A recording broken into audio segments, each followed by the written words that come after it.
All right, the torn and restored napkin trick. This is a classic of magic. Actually, in this video, I'm doing it with tissue paper, okay? Because tissue paper is so much easier to use. It's so much softer. And I would say you've got a box of tissue or a box of Kleenex around the house. Practice with this because there's like, what, 1,000 of these in every box, so yeah. And this is actually one of the very first tricks I ever learned as a kid, and it's super duper easy. And all you gotta do is have two, right? Two Kleenexes.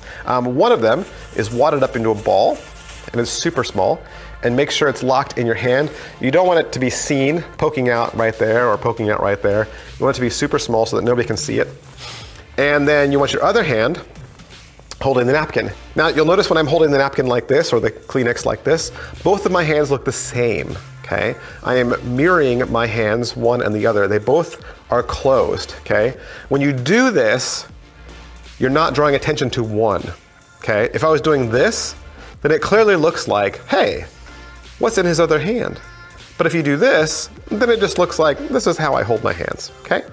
So you wanna make sure your hands look the same because you have a piece of paper here that you don't want anyone to see. So I'm holding it in a way that doesn't draw any attention to it.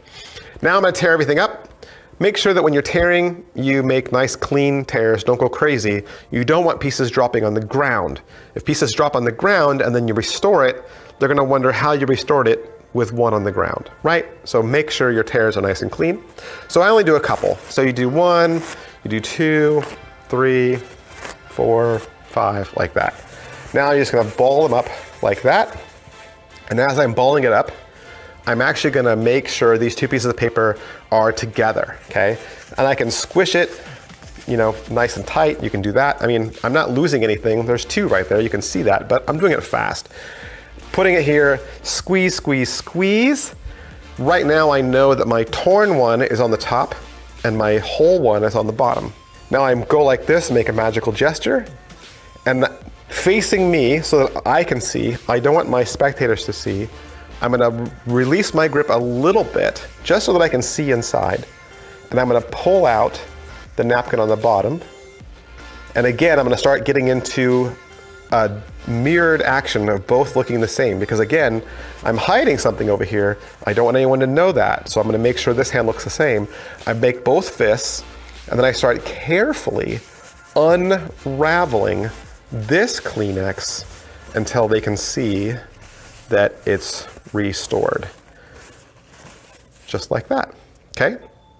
Once I've done this, the heat then is gonna be, well, how do I get rid of this so that nobody sees it, okay? You can put the whole napkin in the hand with the messed up ball, and I can actually let go right now, see? Because I've put the ball behind it. And no one's gonna see it because they're the exact same color. They're made out of the exact same material, right? I can put it in this hand and hold it behind it just like that.